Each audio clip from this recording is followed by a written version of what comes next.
És el moment de parlar de biografies a esta 43 edició de la Fira del Llibre de València i ho fem amb Blas Parra, que ha vingut per a presentar-nos biografies de llegendes. Un recull d'apunts biogràfics de personatges famosos relacionats amb la costa mediterrània i que ha publicat El Nadir. I un llibre que segur que no deixará indiferent a ningú.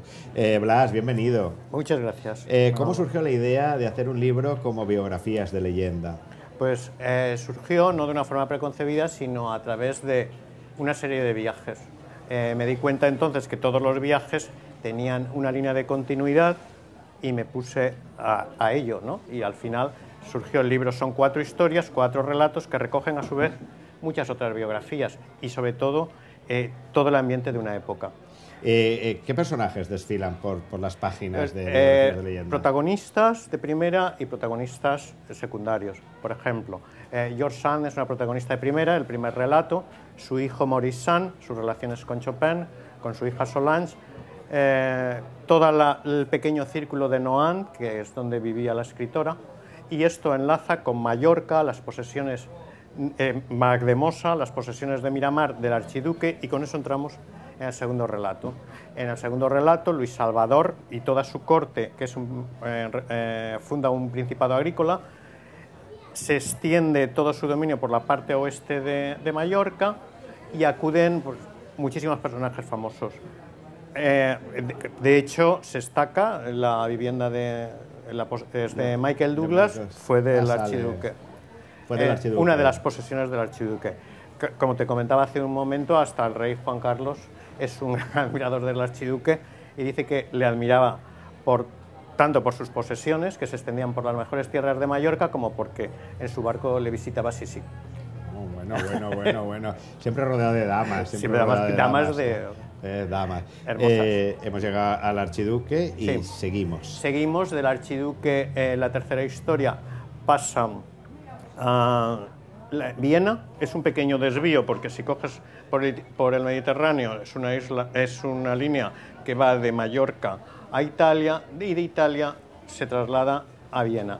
En Viena porque es la sede de Sisi, en donde vive y está su marido, el emperador Francisco José, y analizo la relación entre los esposos, la muerte del hijo, pero todo observado a través de su hija predilecta, que era María Valeria, una hija que tuvo en su reinado de Hungría, que tuvo con ella siempre y que, sin embargo, fue muy crítica con la madre. Hago una visita a un monumento que se llama la Cripta de los Capuchinos, donde están enterrados todos los Habsburgo, que es un monumento terrorífico, yo diría que es de los vieneses, lo tienen abierto y está en San Esteban, en pleno centro de Viena, pero es acojonante, todo de panteones góticos. Y ahí está Sisi, ahí está donde ella no hubiera querido estar, ahí está su hijo, el comprinz, Rodolfo, el de Mayerlin, suicidado, o no se sabe si suicidado a estas alturas. Con una historia de amor que nos gusta. O se suicidó. Dejemos la leyenda, que es más bonita. Dejamos la leyenda. Y vamos, a través, María Valeria hace un paseo por Viena, nos sale ahí, se cree perseguida por un policía y se entrevista con su papá a las 12 y le preguntan unas cuantas cosas. Eso es el tercer relato, con lo que hacemos como una vista global del imperio y pasamos a la cuarta historia. La cuarta historia parece que no tiene nada que ver, pero tiene que ver. Primero, el talante de Greta Garbo es el de una gran diva, es la mujer más elegante no solamente del siglo XX, sino posiblemente de las grandes mujeres elegantes e interesantes, aunque de esto no tiene fama, de la historia, inteligente, incluso muy inteligente, no todo era como parece a veces, y Greta Garbo, en un momento de su vida, quiere escapar de todo el ajetreo, toda la vida horrible y sin relajo que lleva en Hollywood, y había conocido a un famosísimo músico entonces, que ha trabajado hasta con Walt Disney, que era Stokowski, que llamado Stocky familiarmente, huye con él a una temporada a Europa, se instalan en Villa Chimbrone y ahí son acosados por la prensa. Los persiguen y ella hace una entrevista.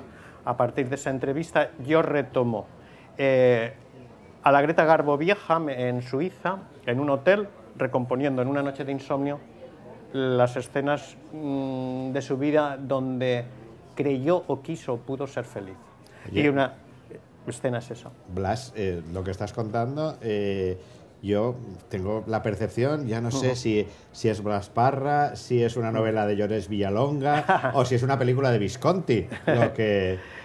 Pues esto es la cuestión de los géneros, ¿no? A mí me gusta, por ejemplo, si fuera un género biográfico sería un género más o menos dogmático según unos patrones, pero a mí me gusta que participe de la biografía, por ejemplo, mis libros que se aparten un poco, que jugar con el género. Y entonces este creo que es un libro donde se juega con el género biográfico, toca el libro de cuentos, el libro de relatos y sobre todo el ambiente histórico, pero para llevarlo a una especie de ensayo, que es centrar al europeo ante los dilemas que tenía esta gente, al europeo de hoy. De hecho, acaba en Grecia, donde estuve este verano, y en una playa maravillosa que se llama Mitiortisa, aún incontaminada por el turismo, que es de lo que en el fondo también trata la obra. Y sí, pero es un turismo con pedigrí. Sí, pero te obliga a lanzarte unas preguntas, ¿no? Y entonces, ¿hasta qué punto tenemos ya la capacidad de libertad y de cuestionar determinadas cosas que venían siendo nuestro patrimonio cultural desde Grecia y que parece que empiezan a resquebrajarse? Todo ese recorrido. Para escribir biografías de leyenda habrás tenido que consultar pues una bibliografía extensa, ingente y extensa.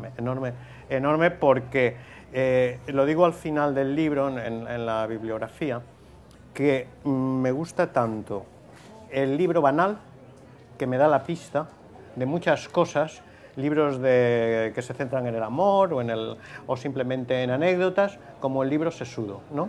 Y entonces pues que recuerde como unos 18 libros leídos y otros tantos desechados, ¿no? Dejemos el Blas Parra escritor y pasemos al Blas Parra editor. Vale. Y hablemos de El Nadir, Nadir de Paso. De Paso. Esta es la colección de Paso. En De Paso tenemos menos títulos, porque en De Paso quiere ser una colección original donde quepa todo. No, igual, el mismo criterio que sigo en el orden de la literatura, al abordar un género, pues que sea en el orden de las colecciones. Que hablemos de viaje, que hablemos de un ensayo político, que hablemos de arte, pero con cierta libertad. Pero una colección exquisita con unos nombres donde apuestas abiertamente por la literatura centroeuropea, por una literatura... Y la latina, Y la latina. La literatura latina ha pasado de moda y, sin embargo, las vanguardias latinas, creo que nosotros intentamos, establecen un puente de conexión con la gran literatura europea. Y entonces, desde ese punto de vista, como editorial interesada en lo que ha sido el mundo de la cultura y de la cultura editorial, pues queremos no olvidarles, ¿no? Tenemos una pequeña cantidad de autores latinos. ¿Qué está preparando Blas Parra en estos momentos, tanto como escritor como editor? Como editor he de estar siempre pensando en el siguiente libro. Acabamos de publicar un libro de una autora famosísima, una autora francesa, pero desconocida. Fue una gran figura del anarquismo de la Comuna y no había nada traducido. Y nosotros hemos hecho un libro muy bonito que se llama Los crímenes de nuestro tiempo, y estamos preparando... ¿No has dicho quién es? Louis Michel. No lo habías dicho. Louis Michel. Entonces es una mujer de una vida muy apasionante y es una serie de relatos muy interesantes, muy intensos. Y estamos preparando La noche de Walpurga, de Gustav Meyrink, uno de los grandes del expresionismo también centroeuropeo. Blas, muchísimas gracias por este regalo de Vidas de Leyenda que nos has ofrecido y enhorabuena por esta exquisita editorial y por este exquisito fondo editorial que hará las delicias del lector y del bibliófilo. Muchas gracias por habernos dedicado este minuto. Muchas gracias a vosotros y a ti particularmente porque ha sido muy amena la charla, y gracias a todos vosotros. Muchas gracias, Blas.